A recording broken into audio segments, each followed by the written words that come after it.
How did we become homebrewers?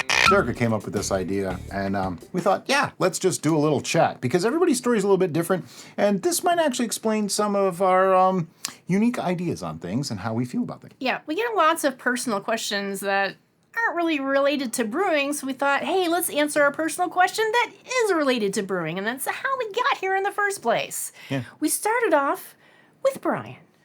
We did? We did. Oh, okay. We have notes. Before we even met, Brian was really passionate about baking and making pasta. Anything wheat bread related, that was his jam. Yeah. I've been making bread and pasta for decades now. Yeah. Long time. Yeah. All kinds, lots of different ways. Kind of got it down to a science. Yeah. And so that started his personal journey into really understanding how the stuff we eat is created and what is the basics, what is the bare bones to create those things. And he found the closer he got to the necessary ingredients, omitting all the non-necessary ingredients, the more happy he was with the food and the higher the quality. I ordered wheat berries. They came from a very specific plot of land on a very specific farm. I actually had the code. I could see where these wheat berries came from. Google map and see his little And I plot. ground them myself and made bread from that and pasta from that. That's how serious I kind of got into it for a little while there. I'm not like that anymore. Not so much. On the other end of the spectrum, there's me, and I was all about being out in the garden. I had that bug, if you will, instilled into me Likes to play in the dirt. my youth. My grandparents had a farm. That was my favorite place. That was my happy place. And so anytime I can be out there in the dirt, I'm happy. And that included my love for all animals. And so I'd always wanted to raise my own chickens for their eggs. So we built a coop. We had chickens. I had my gardens. I was super happy. And this was allowing me, on my own way, to control where our foodstuffs was coming and make sure that they were as organic as possible, pesticide-free, and humanely raised, as in the case of the chickens. But that got us into fermenting and making like kimchi, sauerkraut, pickles, even preserving like ham and corned beef and stuff like that. Yeah. Got into curing meats and all that kind of stuff. Yeah. And all that turned into fermenting. Yeah, that's the key. But one of the things that we were finding that crossed over between both of our areas of interest is that lots of the cheats, as we found out, or how we felt about it, the pesticides, the chemicals, the preservatives that are added to food commercially, we could see their point of view, were necessary for them for long-term storage and for viability shipping across the world. To make sure that they still had a fresh product for you to purchase. But we didn't need that as we were making it and collecting it straight from our local sourced area. Right. So those things weren't necessary for our production of food goods. And the more we dug into it, they weren't necessary at all. The only thing that they were there for were for preservation. Actually, it was for shelf life. Right. It was usually just to keep it so that it could be sold longer on the shelf. But what we also got into was the hows and whys of things. That's what always fascinated me, is not just being able to make something, but understanding how it works and why it works. And that stems back to one of your first tutors in the cooking world, and that was Alton Brown. Yep. So if you've watched Good Eats, if you've watched basically anything Alton has put his hands on, it's all about the science and what is actually occurring chemically. Teaching why, not just how. To create these foods and what's going on. Gives a better understanding of everything. And so it was that background that brought us to our first brew. And the first thing we brewed, I think, was actually a mead, wasn't it? I think it was the sweet red wine. Red wine. Okay. I think mead was like the next second? day. Yeah. Yeah, I think I made the sweet red wine. Well, what do I do now? I'm gonna make something else. And that's what you do. People ask all the time, how do you not just drink everything that you make right away? How do you get it to last a year? Make more. Make more. Really, that's the secret to it. Just make more. But yeah, it kind of skyrocketed from there. Right. Because many of you probably know, when we started this channel, it was actually just called City Steading. And it had gardening, it had cooking, and it had brewing on it. Yeah. And, just the way things are, we know that keeping them separate was probably a better idea. So like 2 years, a year and a half into it, we split the channel and did the thing. And but we've reorganized all the different aspects. we never intended brewing to even be on the channel. It was an accident. It just kind of happened one day. I went, hey, let's do this. And we did it. And we'd already been brewing for a while, not in any organized fashion. No. That would probably, We were chaos brewers at the beginning. It was more like, I can do this. I was meticulous about numbers and this and that. Throw stuff in a bucket. But I was horrible at taking notes and keeping them. I would write it down or put it on my phone. I don't know. And we'd forget by the time it was done.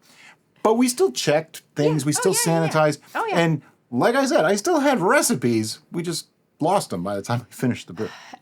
We both have very separate personalities, as you probably can tell by watching this channel. People. But there is one personality trait that we both have very strongly in ourselves, and we're very reactionary to that. And that is telling us we can't do something. Oh, yeah. Or conversely, telling us how you must do this. Yeah, see, The first time you say, you must do this, our first reaction is going to be, why? You're not the boss of me. I have a saying that I say all do I the gotta do time. that? Is that those that say it can't be done need to get out of the way of the people doing it. And that happens all the time. Right. And so coming from Brian's baking background and my gardening background and learning what the process actually is, and that all those things that people just throw at something for a quick fix aren't actually necessary, and in many times are actually counter Sometimes, yeah. helpful. Depends on what it is. Particularly in gardening. It can be in gardening, yeah. it could be a big mess if you don't really pay attention.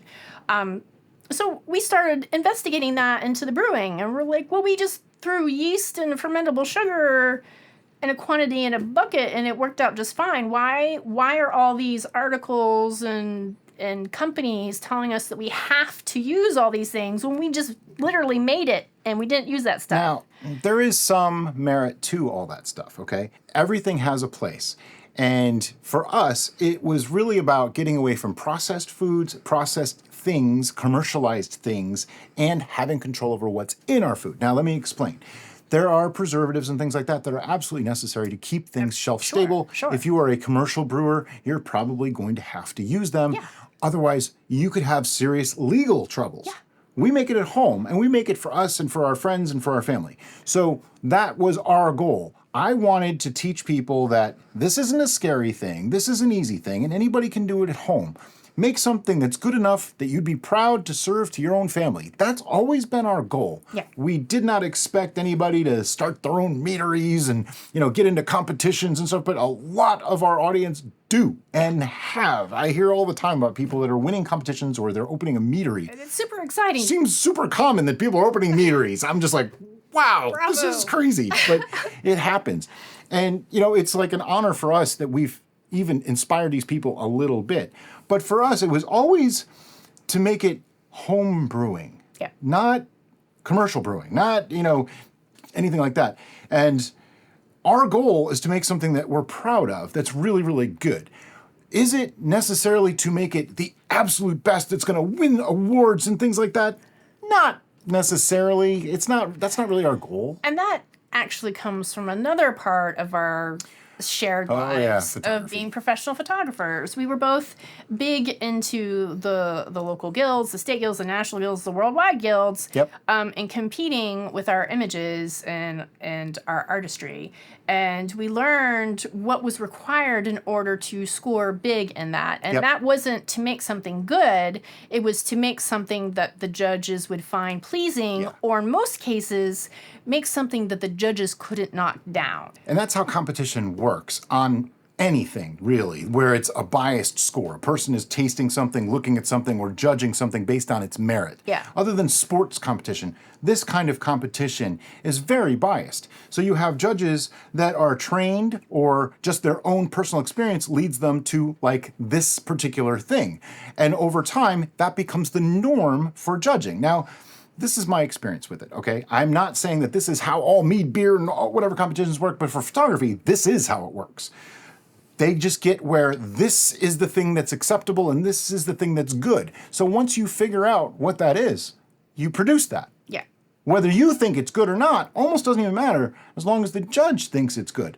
It's called gaming the system, and I believe it can be done for almost anything that has a bias or a human element to it. Right. And because people ask us all the time, how come you guys don't compete? Because I couldn't care less.